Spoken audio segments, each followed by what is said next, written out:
Hey everybody.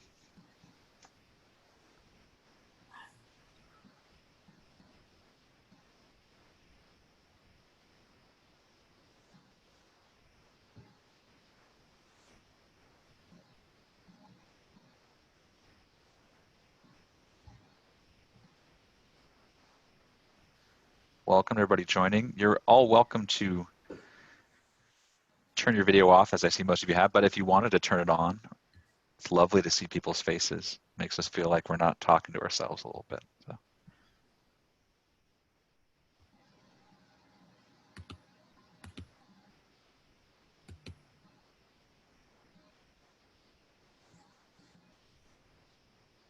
And we'll get started in just a minute here.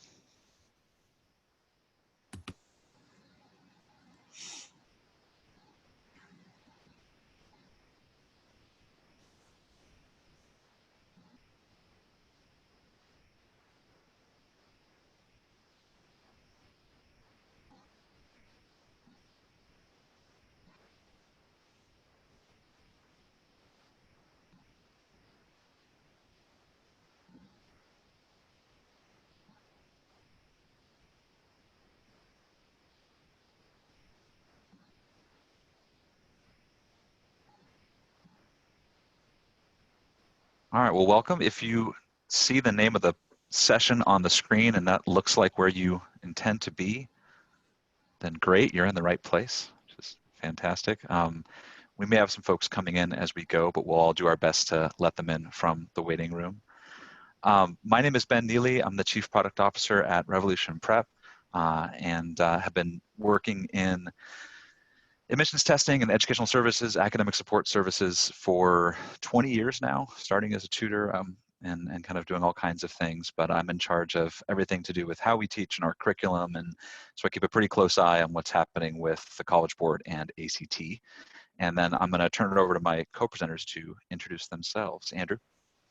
Hi, everyone. My name is Andrew Moe. I'm Director of Admissions at Swarthmore College, and I have been here 5 years, I think. And previously, I served at Vanderbilt University for 6 years. And this is my first year as director, so what a year. Happy to be here. Thanks, Andrew. And Chris, who I'm sure many of you know. Good afternoon, everybody. I'm Chris Latempa, Associate Director of College Counseling at Malvern Prep. Prior to Malvern, I was a college counselor at Sleaze-Adams School in Wilmington, Delaware. And prior to that, I worked in the admission office at my alma mater, Lafayette College. Excited to be here, looking for some fruitful dialogue. So thank you all for joining us. Excellent. Thanks, Chris. So this should be about 45 minutes. I think our goal, the three of us, is to share kind of from our vantage point, some thoughts, some observations, some news, whatever we have that can help everybody here support their constituents, as it were, as well as they can.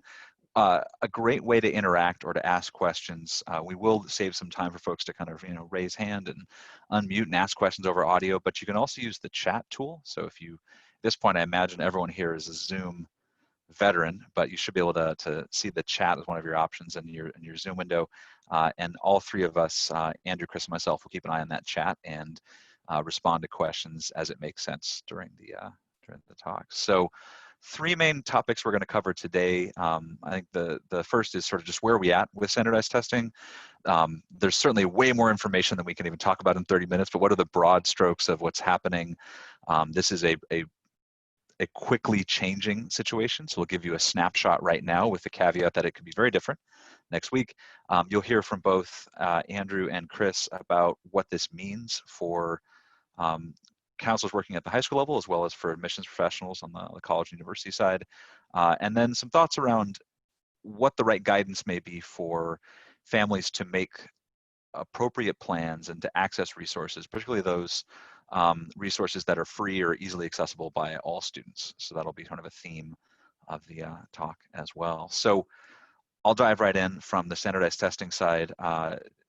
We're all aware that the SAT canceled March and June. They did add a new test date that gives us a fall SAT test date every month starting in August. Availability, I would say, is inconsistent by region, but is lowercase OK is what I would say from talking to a lot of families in various areas. I think most families that are keen on finding a site that we've talked to have been able to. ideally without having to drive 8 hours or stay in a motel or get a plane flight. I am aware from talking to folks at College Board that they are actively and continually trying to add more seats every week. So that whether that means adding new testing sites or going to existing ones and expanding for more. The fundamental challenges we all know is that College Board still and ACT primarily leverage school sites, especially high school or middle school sites, many of which are closed even if the local area doesn't have a stay-at-home order. So there's some problems with those over the summer and even into the fall, where a lot of sites may not open at all in the fall. So that'll be something worth keeping an eye on. On the ACT side, if you're not aware, June happened in about 30% of the stated testing sites. The week after makeup options don't seem to actually have manifested or made an impact. For July, they're letting us know, or letting everybody know, at the end of June, quote unquote. Hopefully ACT has learned from how they informed for the June cancellations, which was bizarre and didn't make any sense. Hopefully they'll give us a better indication, maybe state by state or city by city. Best prognosis would be that you'll still see a large number of cancellations, but maybe not quite as many as June, where we saw 70% canceled. Perhaps it'll be closer to 40 or 50% cancellations for July. The registration has not opened yet for those fall test dates for ACT. They traditionally do that, in July. Kind of surprised they haven't tried to move that up a little bit sooner, given what's happening now. They did just announce last week that they are delaying section-specific retesting. So that was planned to start with the September administration for students to go to specific centers that had computers-based testing in the center. They are pushing that back due to just general availability of testing sites and seats. So that's not happening. At-home testing, you may have heard about this. ACT very boldly, and I've mentioned to a few folks that my jaw kind of hit the floor when I saw the statement that they made. Now, it was their former CEO who they've since deposed. So maybe they've changed their mind. That strikes me as reckless. It strikes me as bold. I don't, I have no stake in either of these folks, but it just seems like a pretty outrageous thing to try to pull off by late fall, early winter. College Board initially said they were looking at home testing and then said they will no longer offer it in 2020. They're keeping their options open for the future. I want to call out, I think the AP at-home tests, I won't use the word disaster because I think that, there were certainly students who were able to submit. I think it was sort of a patchy disaster, but it didn't go great, certainly. And I can tell you that the level of difficulty of doing the AP test at home is way, way easier than trying to pull off, let's say, the ACT at home. So I would tell you, this is just my opinion. If I was a betting guy, I might place a bet that ACT will walk that back and will not do at-home testing this fall. But at this point, they say that there's going to be more information soon coming about their at-home test. There's a lot of problems from test security, test design. You guys have heard that the Claremont McKenna colleges have come out and said, without knowing any detail, they're saying, we will not take this at-home test. We don't care what ACT tells us, we're not doing it. Cornell has signaled something similar. There's just a lot of problems given the intent for bad actors to, the stakes are high, and to falsify results and impersonate students and to cheat is just a lot easier when students are at home than it is in a center, not to mention sort of equity issues around access to broadband internet that they're going to need in order to have the proctors that are watching kids to see if they're actually the same kid in place. So I remain unconvinced that ACT is actually going to do at-home testing this fall, though they haven't walked it back yet. So just wanted to give everybody a snapshot so we're all on the same page on this changes. I mean, every day it feels like, but that's where we're at with the major tests. I know that subject tests are for the most part extinct, and there's a sort of small handful of students who may care. The one thing about SAT is you cannot take those in September of this year. So that new test date they added is just for the regular SAT. I'm going to turn it over to Chris. Thanks, Ben. Yeah, I mean, I would say most of the people probably in on this presentation can share in a lot of the frustrations and the anxieties that I've seen, certainly from our families at Malvern, students and parents. There was that scramble in late May when College Board opened up their registration for the fall. And the fallout of that was, a lot of contact around, sites kept filling up. I couldn't get my spot. So there's definitely anxiety around being able to test. And this is for many students, the vast majority of which haven't tested yet at all. I would like to applaud Andrew, which I know he'll be talking in more depth about Swarthmore's approach, and all of my colleagues on the college side for being reactive to this and on the front end and moving to these test optional policies, because I think it's much needed at this point. And I think it's a trend I hope we're going to continue seeing. But from the high school side, I mean, I just think about and having conversations with students and families who are starting to shift their college search and their lists to exclusively test optional schools. So for colleges that haven't jumped on that trend yet of switching to test optional, know that, you know, more and more families are moving their searches to exclusively test optional schools because of this fear and this anxiety around being able to test. And if you're not joining that that cohort of colleges who are offering test flexible, test optional admission review, you might fall off, you know, a student's college list, and maybe not make the cut as students are continuing their research. So that's something to consider. You know, I've been fixed on the major equity issues around, you know, testing, you know, certainly for rural communities, that there might be fewer test centers that students would have access to. And if those test centers remain closed, how do they gain access if there's limited capacity? Fortunately, some of those regions have not been hit as hard, so they might be more likely to stay open.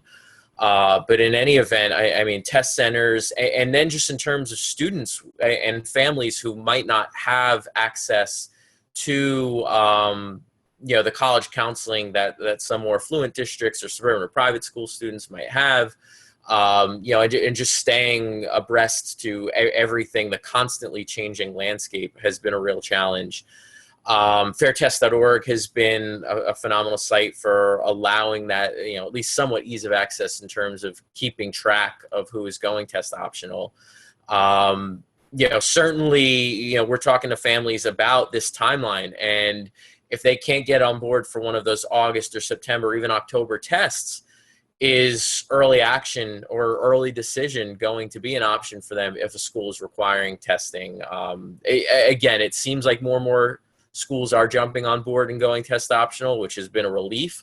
That is also creating new anxieties around families thinking, well, okay, now my test score, if I'm not able to test, or I don't feel like my test score is going to be an adequate reflection of who I am as a student, how do I complement my application with other pieces? So there's a lot of conversation around using the summer to, you know, enhance the narrative that would appear in an application. And then in that, you look at limits in terms of opportunities. Like a lot of companies might not be hiring this summer. There might be restrictions on how students can go about, you know, pursuing different opportunities that they're interested in this summer and this fall. You know, this all on top of the anxiety of even whether we'll be going back to school as normal in the fall.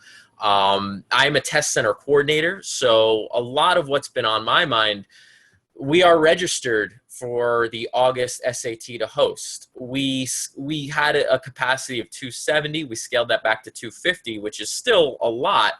I'm thinking if we have an opportunity to put 12 to 15 students in a classroom spaced 6 feet apart, we can use our gym space and certainly spread that out to space students 6 feet apart. I'm thinking about the student that would go in, they're testing for 4 hours. They're probably going to have to wear a mask for those 4 hours. They're probably throughout this test thinking about, you know, am I putting myself at risk here? Am I putting my family at risk here? I'm thinking about the proctors and trying to fill a test center, because now you have fewer students in a room, you have more rooms to fill, you have a higher demand for proctors.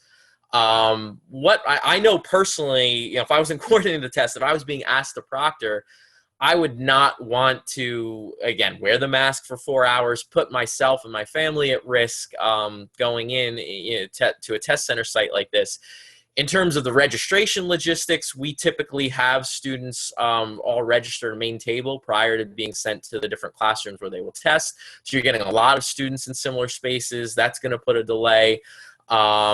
yeah, my head's spinning just thinking about all the logistics in terms of administering a test. So, as Ben alluded, like the testing agencies are trying to increase capacity. College Board contacted me not too long ago to ask if we could increase beyond 250. And I would say there's more of a likelihood of us not being able to offer the test at all and having to cancel it than us being able to increase capacity. So now we go back to the equity and access, and what if we have to cancel a test that 250 test takers were signed up for? Again, we're very much in that we don't know yet phase, and I think a lot's going to depend in the next 8 weeks and seeing how things trend this summer. Pennsylvania certainly is headed in the right direction, but many states are not. Many states are seeing spikes. So regionally, I think there's going to be, that variance in levels of access in terms of certain states, and certain regions within states might have more open test centers than others. I mean, just there's so many moving parts. Again, I applaud all of the colleges that have been reactive and more flexible in their testing policies. And I would urge any member of a college staff that, your office hasn't done that yet, get on that bandwagon because it's time. I mean, there's so much stress and anxiety around testing this year. The best thing colleges can do is whatever you can to alleviate some of that anxiety for our students.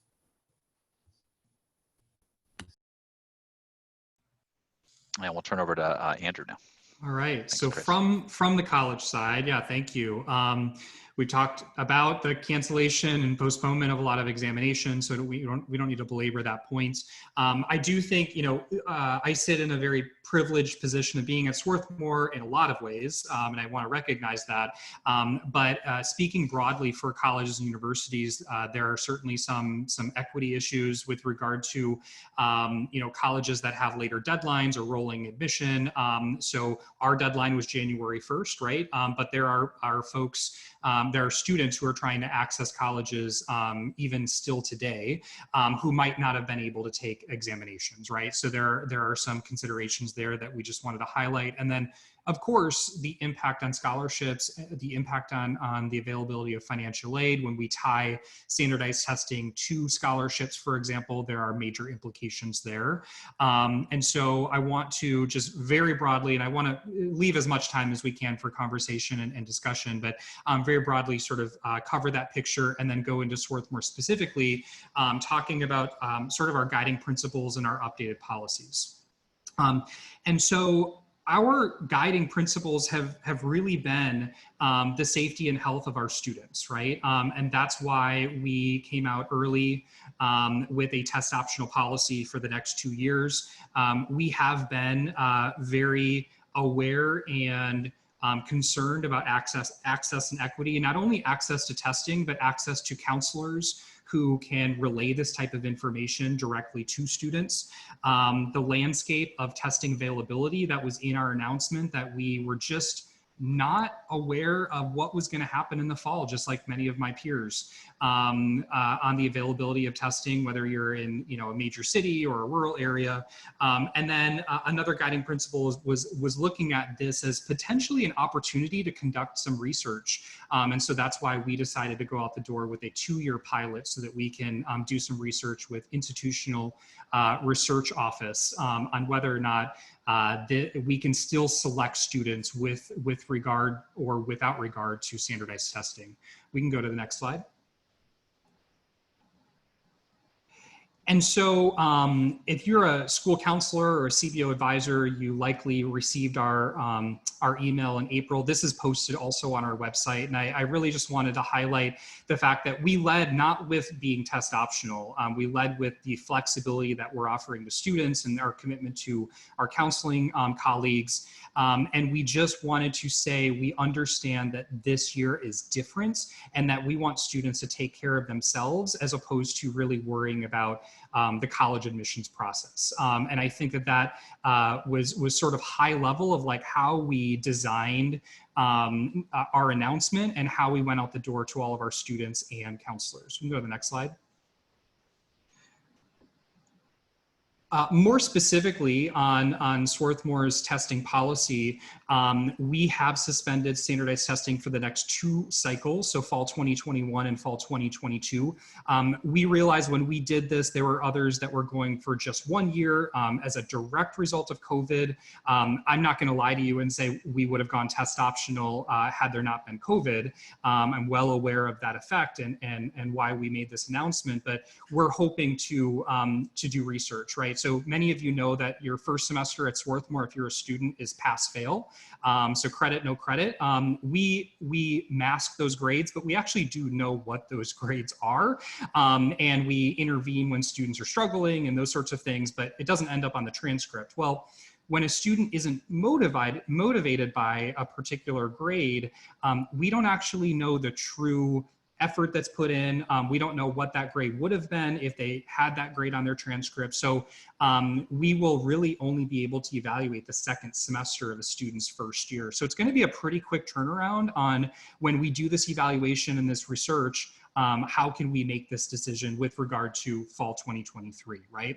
The other line that I highlighted is that, again, we led with our collective concern being the safety and wellness and public health, our collective public health in requiring or not requiring standardized testing. And that really that's how we led with the way that we decided this. Go to the next slide.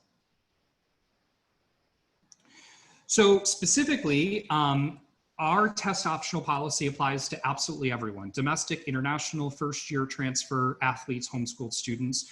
We have for many, many years, maybe forever, I'm not really sure, I've only been there for 5 years, but we have had a test optional policy for transfer students. And we know that, you're trying to demonstrate how well you're going to do in college, and so we don't need to do that. So this was brand new for all of the other subpopulations.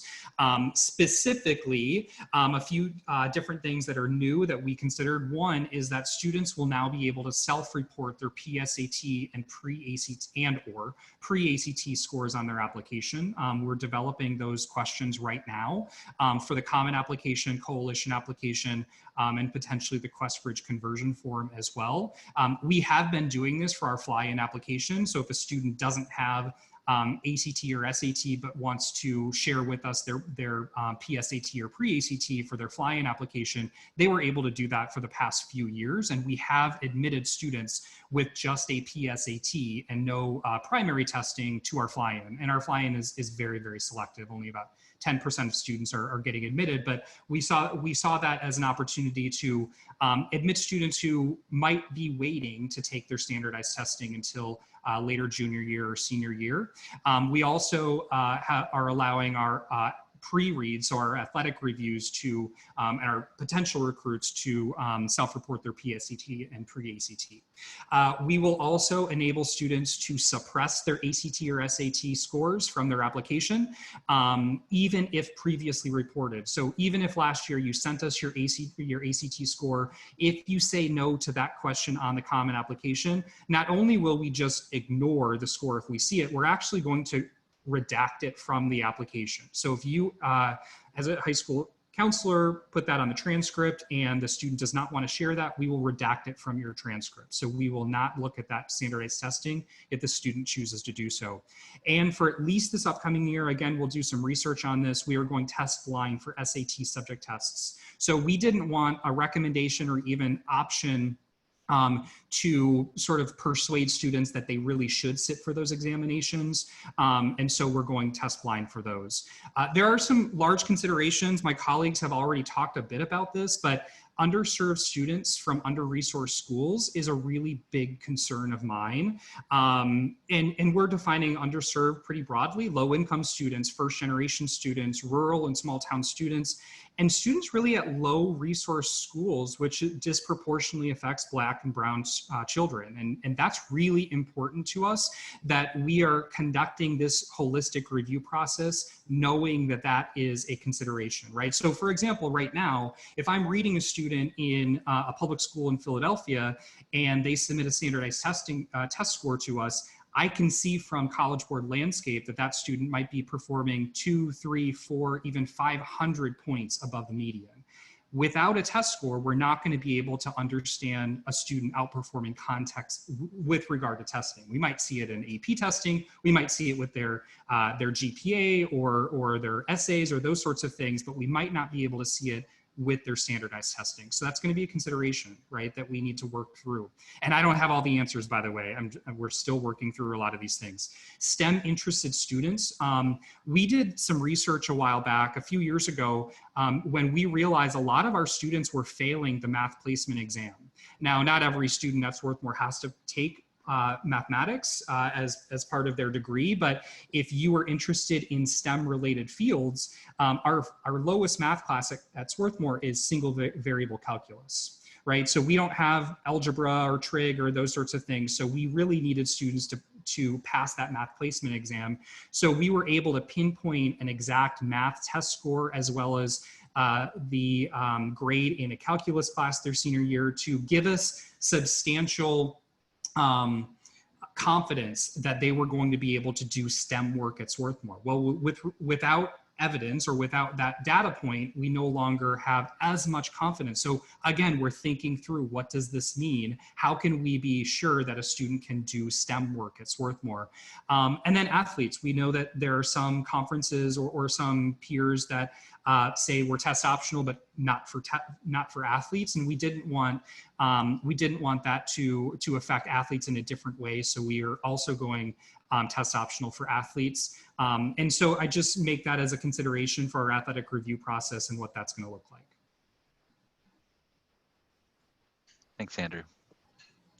So from the, I guess, educational services side of things, we obviously talk to thousands of parents. I think that a lot of the questions they ask us around plans, we obviously always start by saying, well, what your college counselors say, and sort of deferring them back to the counseling office of their school. Generally speaking, the guidance we've given to families is, you have an existing plan for when I was going to take which test, modify as you need to. What we're suggesting to families in terms of the optimal outcome for their kids is, if they can test safely, then test. And I understand that's a very loaded phrase. I think Andrew made a good point about kind of the trade-offs in terms of safety, and Chris alluded to this as well, in terms of, students sitting in a room for 4 hours with students 6 feet away who, may or may not be wearing masks. It's, at least at this point, ACT, who are the only folks that have tested so far since the COVID pandemic, does not require students to wear masks. It recommends it. So that's another sort of thing there. The other thing that we generally are talking to families about, I'm gonna skip down to the bottom part of this, is we have had a lot of families that say, well, I was going to take the test in June, now it's going to be September, so I think I'm just going to put it all aside and do nothing. And I think the reality is, in terms of optimizing the student's score on a test, that generally isn't the right plan. It doesn't mean that they should continue to at max intensity right now if they're not testing for 3 months, but it's sort of like if you were going to run a marathon and it got delayed by 3 months. Well, you wouldn't stop and say, forget running, I'm going to sit on the couch. I mean, I would say that, but if you were actually trying to compete in that race, you wouldn't just give up running. You would keep running some every day. And so I think for us, this is something about our philosophy, but we view the standardized preparation process as primarily an opportunity to help students become stronger learners, whether that's helping them be better readers or have a math problem-solving framework or understand the math concepts. That's what we do anyway. And so for us, this is an opportunity to strengthen in ways that are going to be a lot more meaningful than just a random 3.5-hour testing experience, but are going to affect them for their senior year of high school into college and beyond. What I will say in terms of, I've had folks say, well, doesn't that just draw it out and increases the pain for the student? Again, if they can view the process as more than just the test, then maybe that mitigates some of the pain. I think the other thing that we always tell families that come to us is like, what do you hear from folks that finish this process? Well, then the big 2 takeaways we always hear are, wow, I didn't know his score could go up so much. And then, but always paired with that is, I also didn't realize how much hard work it was going to take, that my student did take multiple practice tests and they needed to do this extra work your tutor was assigning, and that it's not a snap your fingers, write a check and the score goes up process. It's a work process. And so the extra time can be beneficial there for students that were already engaged in trying to get ready. definitely not recommend anybody that they continue to go crazy with their time right now, though they can spread that out. But that's some of the points that we've shared with families. I'm going to turn it over to Chris. Thanks, Ben. So in our office, we've been having a lot of conversation around information dissemination. How do we get all of this, information out to our families, especially when it's an ever-changing landscape? I think a lot of it is centered around teaching students and families how to access that information for themselves as well. So we'll hop on a lot of these Zoom calls, Google Hangouts, and we'll demo how do you go to colleges, because it's amazing. These kids, many of us grew up with the internet, and sometimes they don't know how to effectively find information for themselves and the best route to get there. But we will demo. So, it's now more important than ever. Every school on your college list, you need to go to their website and read very specifically, what are their testing policies? Are they requiring additional information in lieu of a test if they are test optional? You have to account for that time in terms of, writing essays or any other additional information they might ask for. Certainly, the communication needs to be clear, transparent, and consistent and frequent, I think. Making sure families don't feel in the dark and getting that sense and sending throughout the summer updates to families. Here's where we're at right now. Encouraging families to check Fair Test and schools' websites. Utilizing tools like College Board and ACT, encourage them to be checking frequently for updates, because those updates are being released. And things are constantly changing. Being comfortable with saying, we don't know the answer to your question right now. We will fill you in and figure it out, let you know as soon as we get that information. But there has to be some comfort as much as possible with the unknown, and sharing that with families as well. Planning with what you have in front of you and being adaptable and flexible. Certainly for families that are going to go the test optional route that may not feel comfortable in test centers, putting a plan in place that is going to allow them to put together a competitive application without test scores. We're not discouraging students from testing unless there are health concerns in the family. But as Ben alluded to, if a student is able to test, we know that can enhance their application, because most schools at this point are not test blind, they're test optional. So, a high test score can help them. So we are still encouraging students to plan. We're encouraging them to use online tools. And we are constantly working with test prep companies as well. There are so many test prep companies that offer these free virtual tests that students can take from the comfort of their home. And that's a way, as Ben mentioned, to keep practicing over the summer so that they are ready to go if they feel comfortable testing in the fall. A major point of conversation has been school day testing. So SAT offers school day testing. ACT does as well, district testing. We've reached out to College Board, and we're in the process of collecting registration. So we're using a simple Google form to have our rising seniors register for SAT school day in September. And we're going to be ordering that. We feel like we'll have a lot more control, and we'll be able to limit the amount of testers and do it in a much safer way, assuming that our campus is open in the fall, if we can offer that SAT school day. So if you're a secondary school counselor, I would encourage you to pursue that in your districts, and ACT as well. So we are not an ACT site. We are in conversation or starting those conversations with ACT to try and host that test as well. And as Andrew also mentioned, athletes, staying aware of the NCAA, that's a whole other piece, making sure you're meeting those testing guidelines as well. But those are the conversations we're having in our office, and I'm looking forward in a few moments to the dialogue and hearing what other folks are doing at their schools and how we're preparing to handle these challenges. Thanks, Chris. I'll turn to Andrew. So just some advice to my college colleagues, continue to be as flexible as you possibly can. We know that our rising seniors are being affected by COVID. Who knows when this is going to stop or taper down. There may be implications for early action, early decision, your honors programs, scholarships. I know that there are some colleges that still require standardized testing. If you want scholarship consideration, just think about the equity issues around that and who will have access to these types of opportunities. Recruitment, I'll talk about on the next slide, but that's completely different, right? I wanted to mention just breaking down barriers. So if you are a college and you're thinking about going test optional, think about the other ways that you can also break down barriers for students who might be affected by COVID or by income, et cetera. So making application fee waivers available and clear on your website is really important. Should a student submit standardized testing, that they can do so as a self-reported test score. I promise you the sky will not fall. We've been doing it for a few years now and it's totally fine. And it really does help low-income students who want to apply to your institution. And we're just doing a lot of contingency planning at this point. So we're preparing for absolutely every scenario. Go to the next slide. And so I've already covered Swarthmore's approach. Really, I wanted to cover sort of this virtual recruitment question of like, yes, we can send emails out to our students and we can, do all of these things, but what is the fall really going to look like? We're actively putting together Zoom resources. We're reimagining our fly-in program. You may have gotten an email about that, where we have virtual tours and virtual interviews and info sessions and Q&As up with admission deans.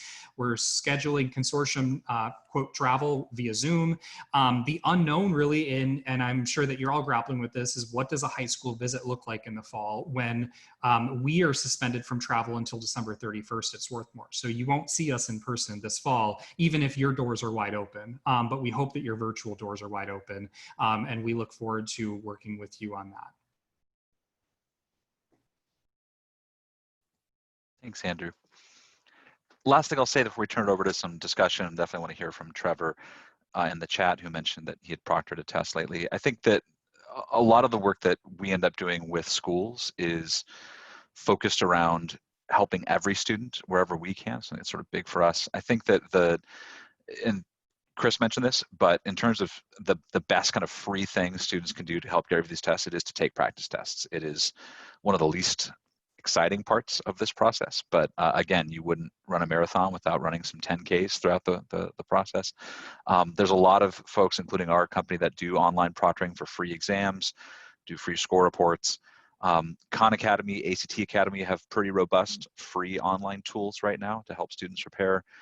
We've had a lot of students that in our orbit we know that have formed sort of online study groups for accountability and to kind of make it more fun, where students are able to hop on Zoom and talk about what they're working on, or even just leave it open for a couple hours while they do some work and complain about the test together, things like that. The thing that I'll say is that as a school or as a counselor, trying to find folks to partner with that can provide support for all students. And that we do is, yes, we have sort of very expensive programs for families that have means to afford expensive programs, but we also do give away millions of dollars in tuition assistance and free programs every year, and have never turned a student away who can't pay for them. So that's sort of something very big for us. I think there are others out there like us, so seek those kind of folks out as much as you can. And the other sort of thing that I recommend to families is that, hey, slow and steady, that this shouldn't be a, oh, shoot, my test is 2 weeks from now, I'm going to just wake up and boot camp and go nuts with it. Just as you wouldn't, try to lose weight that way, you wouldn't try to improve on a test that way as well. So I'm going to stop there, and I definitely want to make sure we, yes, and Caitlin, ACT they have a version you can pay for, which adds more, but even the free version is actually pretty robust. I wouldn't say it's quite as robust as Khan Academy, but it's pretty good. So yeah. I'm going to kind of open the floor now. I definitely would love to hear, I'm not sure if Trevor's still here. Trevor, you mentioned you learned something about administering a test last weekend. I'm kind of curious. Nope, I am here. Sorry about that. There you are. No worries. Every time I try to speak on Zoom, the same kid that does our bushes outside starts buzzing them and drowns me out. So if you hear noise, that's him. I've yelled at him twice already. Real quick, I had 142 students sign up for this test on Saturday. 115 showed up. Not a surprise, because I figured that some thought we might not be there. The crazy part is all the calls I'm getting from parents. Are you still administering it? Are you going to cancel? Are you still open? Probably 5 times the amount of calls. But the test itself, I mean, I try to do what I can, and I'm more of a, like, I hate being unprepared, so I'll try to think ahead and think of things I need. So I had 3 people check in, kids. 2 were our nurses, and they were all in masks, and I split it up by alphabet so nobody was going to one location anymore to find out where they're testing. Honestly, it was great to have as many proctors as I did. Some teachers are also bored and trying to make some extra money, and so I typically have 9, 10 proctors, but I had to get 13 or 14 for this one.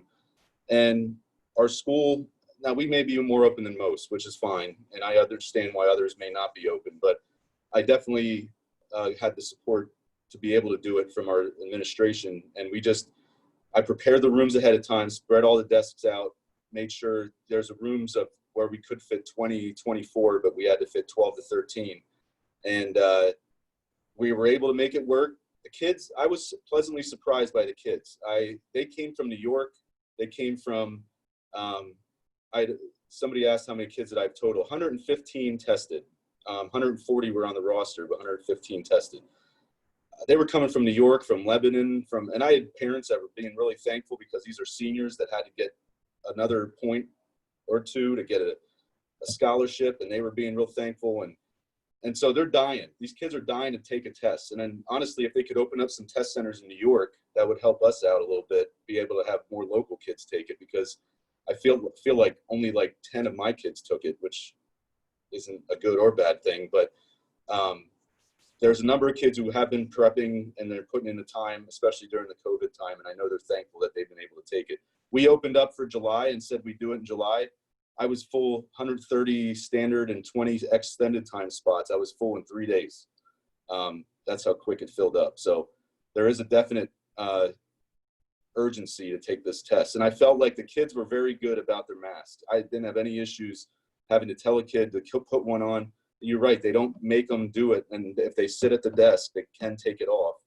Some kids were confused whether they could or not. I don't know if the proctor didn't make that clear. But you know, if it's nice out, they're able to go outside during the break. We didn't let them in the hallways. We closed down the water fountains. We made sure that the proctors, the extra roving proctors we had, were wiping down bathrooms in between breaks. So we were doing what we can to make sure everything was clean and social distancing protocol was taking place. So that's all I'll share. Trevor, I do have a follow-up question for you and for also other counselors in the group here. But first, let me say kudos to you. I mean, that's a fantastic effort. I didn't even think about things like, shutting down water fountains, letting kids outside. So you've clearly thought this through. Outstanding job. My question is around liability, because these are some of the conversations we're starting to have as well. What if 2 weeks from now, God forbid, someone who tested at your site, a family member gets sick, needs to be hospitalized, and things go south in a hurry? Is your school district liable? Have you had conversations around concerns around lawsuits and things like that? I know like College Board and ACT are trying to organize waivers around waiving liability there, but I'm curious to hear how school districts are responding to those concerns. I called ACT 3 times before the test with questions I had. And one of the questions I had was that. And the lady on the phone at that point in time, the one thing I'm very frustrated about is ACT takes an hour to get a hold of them. It's crazy as far as I just don't think the right hand knows what the left hand's doing over there. I've sent an email and gotten 3 responses 3 days apart from 3 different people. So it's very unorganized in their office. But a lady told me on the phone that when they agree to take that test and with the additional guidelines and protocol in place, they are agreeing that this is the conditions. Now, can anybody stop anybody from suing somebody? Probably not. I mean, you could probably get around it or figure a way to do it. I guess the easiest answer to tell you is there's risk involved, and I don't know if you could avoid all of it. And I just felt like I was trying to move forward with this test. Now, I moved mine back a week. I mean, I said I wasn't going to do it on the 13th. I wanted a whole other week to prepare, and I was so glad I did. That was the best decision I made, to be able to communicate with these kids more and be able to let them know to bring, ACT, to remind them again. I was trying to communicate with ACT as much as I can to make sure they understood on their end what they're supposed to be doing. It gave me more time to find a few more proctors. So I told them in early May that I wouldn't do it on June 13th because we were just trying to finish our school year, and it was too soon in my perspective. So I guess the easy answer is you are going to have some risk in my perspective.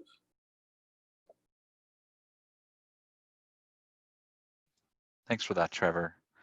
And then there was a question in the chat for you, Trevor. You could maybe type it in the chat and respond to that one. Great. I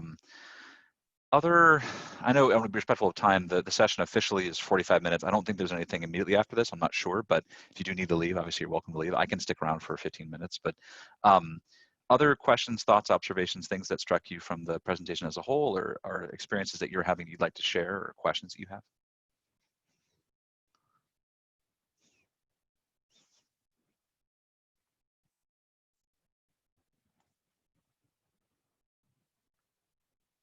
I guess we were just absolutely clear, Andrew, Chris. It never happens to me. Just a quick note about Act 48 credits. If you are seeking those credits, they should be available at the bottom of the conference platform. So there's an Act 48 request form at the bottom of the conference landing page. And there's also session evaluations at the conclusion of each session. That'll also be found at the bottom of the conference landing page. There's going to be a main conference survey completed at the end of the conference tomorrow. So we encourage you to fill that out as well. But like Ben said, we're happy to stick around and hang out and keep the conversation going. The next major event, I believe, is our conference socials in another hour. So if you want to take some time to recharge, maybe get a quick nap. We have yoga, we have bingo, we just have a hangout, happy hour chatting. But the PACAC social, if you've never been to a conference before, is such a key fabric of what we do and what makes this association so great. So we definitely encourage you to, albeit virtually, use this opportunity to connect with colleagues. I think we're all hungry for a lot of that connection, as being apart for so long. But yeah, happy to stick around and continue the dialogue, answer questions. I'm curious to hear, if others are willing to share, especially on the secondary side, what conversations you've had with your districts, with your administrators, internally, or with students and families directly. What are some of the specific anxieties that they are sharing? Like, what did we miss in our discussion? So my name is Amanda. I work at AIM Academy, which is a private high school right outside of Conshohocken. Right now, our conversations, we are trying to make sure that our students aren't trying to go for so many reaches, I guess is the best way to put it, because they're starting to see that more schools are going test optional. So they think they have more of a chance at, University of Miami or whatever these other ones are. So that seems to be a big thing in our office at the moment.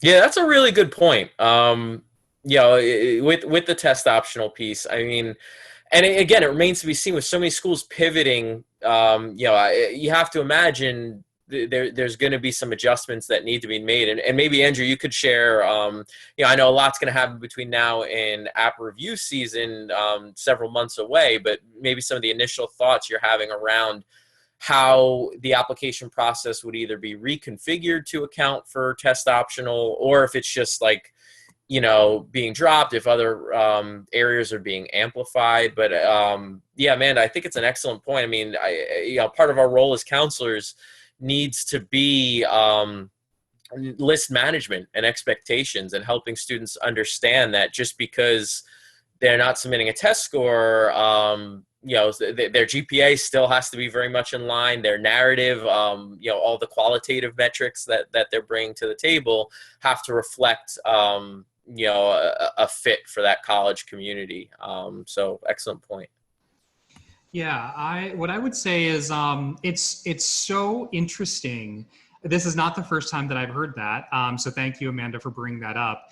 On the college side, in my seat, we are dealing with spring and summer sessions where we would normally see thousands of students. It doesn't exist. And so all directors at least selective schools are looking at our metrics saying, are these students as inquiries, meaning they're going to convert to applicants, are they even going to show up? So we're all panicked that we're actually not going to have the kind of applicant pool that we usually have. And you all are saying, oh, I think you're going to have even more because now you're test optional, right? Who knows what's going to happen? I certainly don't know what's going to happen, but I'm trying to do my best to make those students who would have shown up on our campus actually show up in our system and get the emails and that sort of thing. All that to say is we are probably going to amplify every other part of the application process, right? So when we open up the application, it's not a joke, it's not a lie when I say the first question that we have to answer is the student going to be academically successful at Swarthmore? Because if the answer is no, based on the evidence that is provided, we're not setting anyone up for success here, right? And with that piece potentially not there, we have to reimagine our process. Are we going to place even more emphasis with regard to the curriculum that's offered based on what the student is taking? Are we going to take a bit finer eye at the writing supplement and the essay and those sorts of things and how the student is writing or what the teachers are saying, that sort of thing. So I think every other part is going to be amplified. I will say with our athletic review process in our pre-read, we introduced a requirement which our coaches were not super excited about, but we felt like we had to, where the student either has to submit a writing supplement or a graded paper. That's something we've never done before for athletic pre-reads, but we just didn't have a lot of confidence absent recommendation letters and all the other things that we would get in the application process. We didn't have a ton of confidence with just looking at a transcript. So we are requiring that. They have 3 options. 2 of them are fly-in application essays that they can write. So if they're applying for the fly-in and they're a recruited athlete, great, you already have your work done, or a graded paper. So, we're looking at innovation, and we're trying to really understand what we will need as application reviewers. So all that to say is I don't have all the answers, but we are looking at all of those things. Great, thank you for that. Hey, Andrew, what's the reason Swarthmore decided not to do in-person college visits? Like, couldn't counselors still come with masks and still feel like they'd be protected, or that Swarthmore still felt like there's too much risk there? Because I feel like in-person is still good to have. Yeah. In-person is great in normal times, right? So to clarify, we have suspended all travel from Swarthmore staff out to other places until December 31st. We have not yet suspended, we don't have any idea on exactly what's going to happen on visitors to our campus. So we haven't made those determinations. But we are conscious that 96% of our students live on campus all 4 years, that we don't have a lot of singles in our residence halls. Like, I think Haverford has a ton of singles, we do not.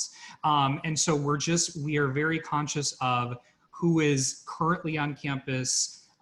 We are looking at what happened this past spring when you can't return to your home country, you can't return to an unsafe environment, even here in the States. And so you have to stay on campus. So what we don't want to happen, right, is having students get infected on campus, and then we have a whole other issue. So I think we're being more conservative than what the state is requiring or is what is recommending to us.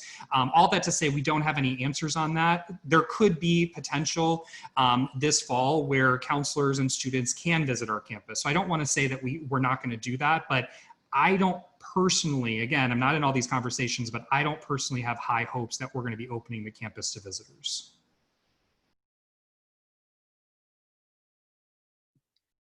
I'd like to get some feedback on people who have hosted, particularly the secondary side, anybody who's hosted a school day test administration, because we are considering that, and the SAT is offering one in September, and I'm trying to convince my higher ups that this is a good idea. So if anybody has administered one or the pitfalls, or what are the downsides to that, if any? Thank you.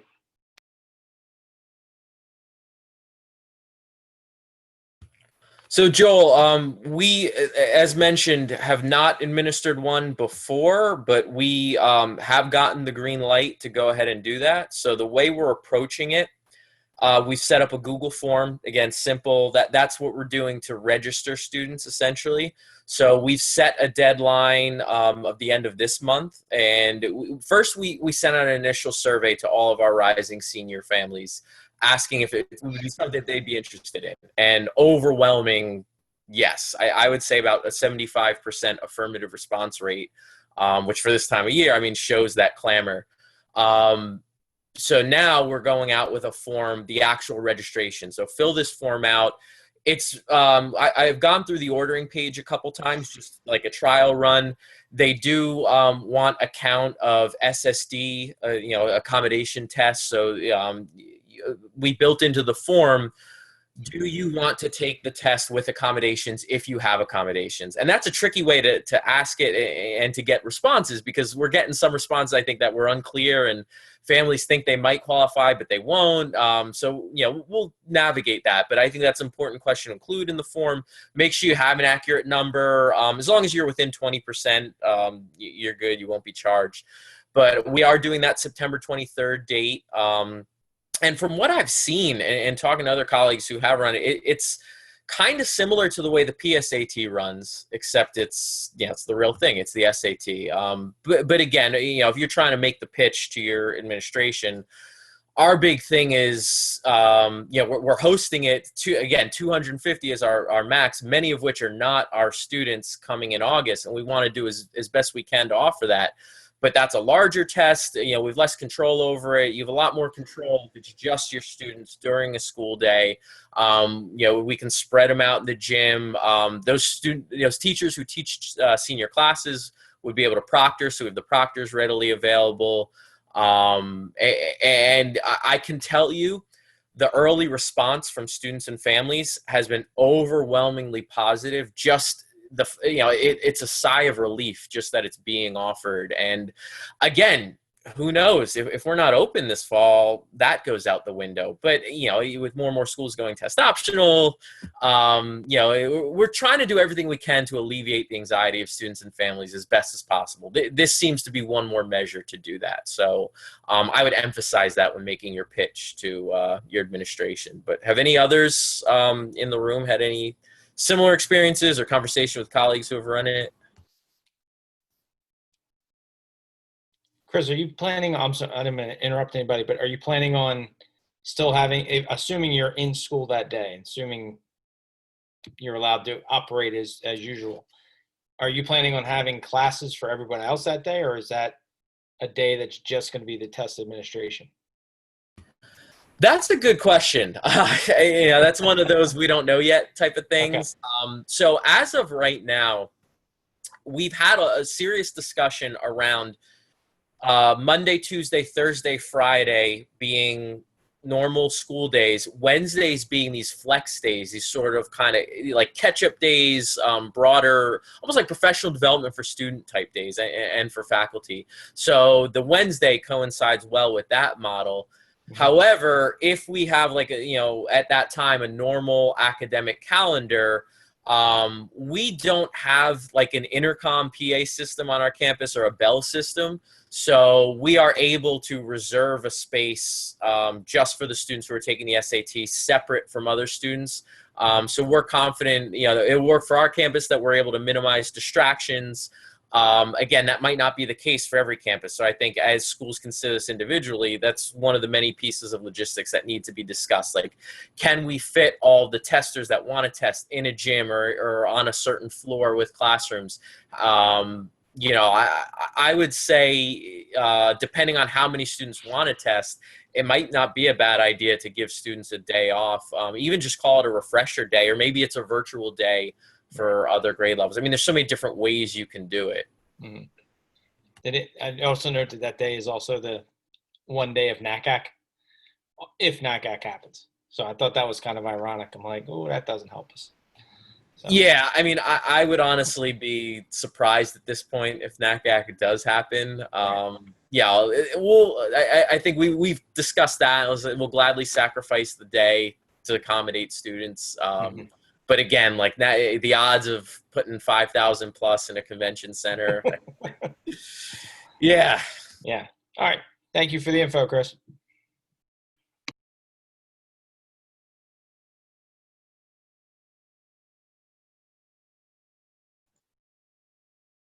All right. Well, if there are any other questions or thoughts, I actually do have to hop off. I don't know if Chris and Andrew want to hang around some more, but thank you, Caitlin, and thanks everybody for your participation. Really appreciate it. As I mentioned to the question earlier, I'll check with Taylor. We obviously have the slides. We have the recording of the session. Just want to make sure how it's distributed, what that process is. But if it can be, then you'll hear from her and the rest of the team, and we'll get it out. Thank you, everyone. Thanks, everybody. Thanks, Chris. Thanks, Andrew. Thank you all. I really appreciate the dialogue.